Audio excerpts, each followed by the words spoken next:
भारत के पड़ोसी मुल्क बांग्लादेश में काफी केओस और हंगामा मचा हुआ है। पब्लिक प्राइवेट यूनिवर्सिटीज बंद कर दी गई हैं। यहाँ छात्र गुस्से में हैं, प्रदर्शन कर रहे हैं और ये सब कई दिन से चल रहा है। लेकिन चर्चा अब हो रही है जब वहाँ लगभग 40 लोगों की मौत की खबर सामने आई। तो आखिर बांग्लादेश में ये अफरा तफरी का आलम क्यों है, बताएंगे इस वीडियो में। मेरा नाम है हरीम और आप देख रहे हैं स्विच।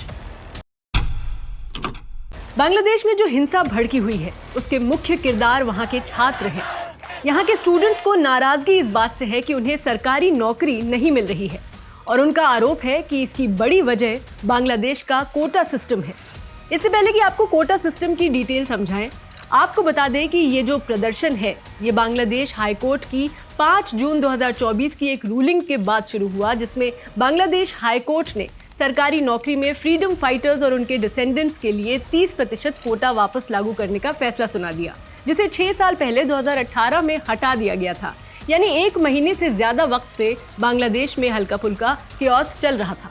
लेकिन फिर हाल ही में वहां की पीएम शेख हसीना ने आग में घी डालने का काम करते हुए प्रोटेस्टर्स को रजाकार के नाम से रेफर कर दिया। ये बांग्ला में एक डेरोगेटरी टर्म है विच मीन्स ट्रेटर्स।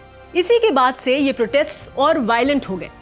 हर साल करीब 3000 सरकारी नौकरियां लगभग 4 लाख ग्रेजुएट्स के लिए खुलती हैं। प्रदर्शनकारियों ने व्यवस्था में सुधार के लिए अभियान चलाया। उनका कहना था कि ये कोटा फर्स्ट क्लास और सेकंड क्लास की सरकारी नौकरियों में डिजर्विंग कैंडिडेट्स की भर्ती को रोक रहा है। प्रदर्शनकारियों ने इस सिस्टम में सुधार के लिए ये अभियान शुरू किया। तो अब समझते हैं क्या है बांग्लादेश का कोटा सिस्टम। बांग्लादेश का कोटा सिस्टम, जिसे पहली बार 1972 में शुरू किया गया था, तब से कई बदलावों से गुजरा है।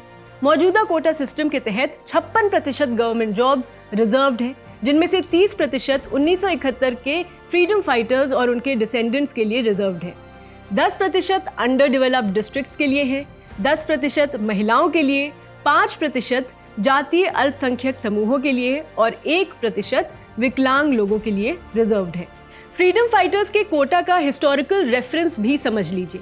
प्रधानमंत्री शेख हसीना बांग्लादेश के संस्थापक शेख मुजीबुर रहमान की बेटी हैं, जिन्होंने 1971 में स्वतंत्रता आंदोलन का नेतृत्व किया था। इस व्यवस्था का विरोध करने वालों और आलोचकों का कहना है कि स्वतंत्रता सेनानियों के परिवारों के लिए 30% कोटा शेख हसीना की आवामी लीग के सपोर्टर्स के पक्ष में है, जिन्होंने स्वतंत्रता संग्राम का नेतृत्व किया था।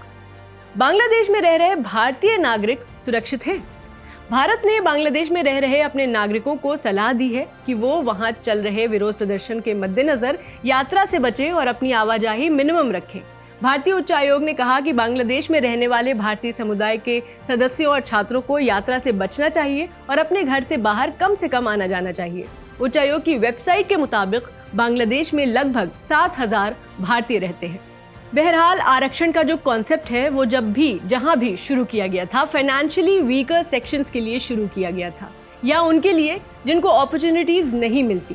लेकिन इंसान बीइंग इंसान कहीं ना कहीं इसका फायदा उठाने लग गए और तभी कई देशों में आए दिन आरक्षण को लेकर इशू बन जाता है।